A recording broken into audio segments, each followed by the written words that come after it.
হংকংয়ের আকাশ এখন উৎসবের রঙে রঙিন। চীনা নববর্ষ বা বসন্ত উৎসবের অংশ হিসেবে এক অভূতপূর্ব প্রদর্শনীর সাক্ষী হয়েছে হংকংয়ের বিখ্যাত ভিক্টোরিয়া হারবার।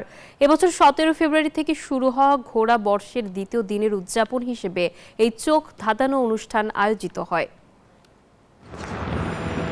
চীনা সংস্কৃতির অংশ হিসেবে 2026 সালকে ঘোড়া বর্ষ হিসেবে ঘোষণা করা হয়েছে, যার শুরু হয়েছে 17 ফেব্রুয়ারি।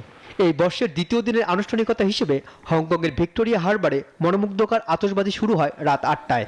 একটানা 23 মিনিট ধরে চলা উচ্চ ঘনত্বের আতশবাজির মাধ্যমে হংকংয়ের আকাশে ঘোড়ার প্রতিবিম্ব ফুটিয়ে তোলা হয়, যা দর্শকদের মুগ্ধ করে। এরপর আকাশে ফুটে ওঠে চীনা সংস্কৃতিতে সৌভাগ্যের প্রতীক আরবি সংখ্যা 8। ওদের স্বপ্ন পূরণে পাশে থাকতে পেরে আমরা গর্বিত। সেই সাথে সৌভাগ্য ও প্রতিপত্তির প্রতীক হিসেবে সোনার বার আকৃতির আতশবাজি হয় আকাশে।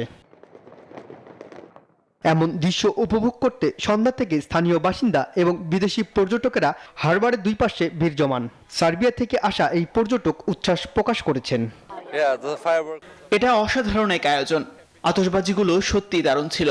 আমি সবার জন্য সমৃদ্ধি, সুস্বাস্থ্য এবং সমস্ত ভালো জিনিস কামনা করেছি। হংকংয়ের স্থানীয়দের কাছে এটা শুধুমাত্র আতশবাজির প্রদর্শনী নয়, এটা তাদের কাছে ঐতিহ্যের অংশ। এটা আমাদের দীর্ঘদিনের ঐতিহ্যবাহী অনুষ্ঠান। আমি চাই চীনের মূল ভূখণ্ডের মানুষ এবং বিদেশি বন্ধুরা এটা দেখতে আসবে। বিশাল এই আয়োজনের মধ্য দিয়ে হংকং কেবল নতুন বছরকে স্বাগত জানায়নি, বরং পর্যটন এবং ভ্রাতৃত্বের বন্ধনের বার্তাও বিশ্বজুড়ে পৌঁছে দিয়েছে। রনি আহমেদ, নিউজ 24।